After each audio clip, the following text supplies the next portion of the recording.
এখন পর্যন্ত আমরা সকালে এসেছি, তো আমরা যেটা লক্ষ্য করছি যে পরিবেশ বেশ নির্বিঘ্নভাবেই আসবে বলে প্রত্যাশা রাখছি। সকালবেলা তো এখন পর্যন্ত কোনো ভোটার উপস্থিতি সূত্রে অর্থে নেই, 7:30 বাজে। তো আমরা আশা করছি 8টা থেকে শুরু হবে, বাট সাধারণ শিক্ষার্থীরা ভোটাররা তারা ওই সকালবেলা ব্রেকফাস্ট করার পর ধীরে ধীরে আসবে সেই প্রত্যাশা রাখছি। আর অবশ্যই একটি সুষ্ঠু নির্বাচনের প্রত্যাশা আমাদের রয়েছে, আশা রাখছি অবশ্যই সেই প্রত্যাশা পূরণ হবে এবং ঢাকা বিশ্ববিদ্যালয়ের সকল পর্যায়ে সাধারণ শিক্ষার্থীরা নির্বিঘ্নে ভোট প্রদান করতে পারবে। তবে একটি বিষয় এখনো অস্পষ্টভাবে কিছুটা শোনা যাচ্ছে যে এই লাইনকে দীর্ঘায়িত করার, যেটি বিশ্ববিদ্যালয় প্রশাসন থেকেও আর কি ইতিমধ্যে সতর্কতা জারি করা হয়েছে। লাইনকে দীর্ঘায়িত করার একটা প্রচেষ্টা আমাদের মাত্র শোনা গিয়েছে।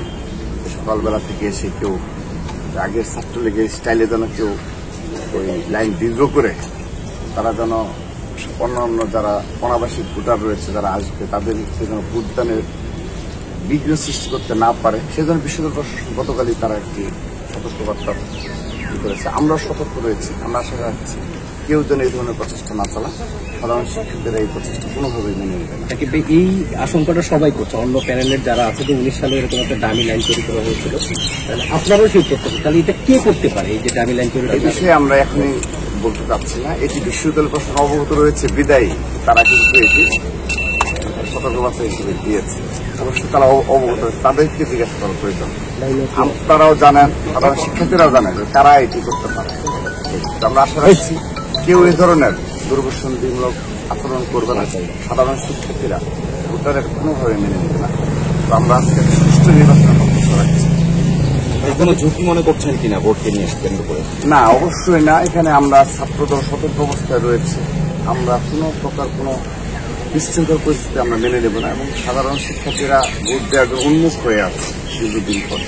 কিন্তু এখানে কেউ যদি বিশৃঙ্খলা করা কিংবা লাইনকে দীর্ঘায়িত করার তাদের যে প্রচেষ্টা থেকে থাকে, এটি সাধারণ শিক্ষার্থীরাই চেষ্টা করবে।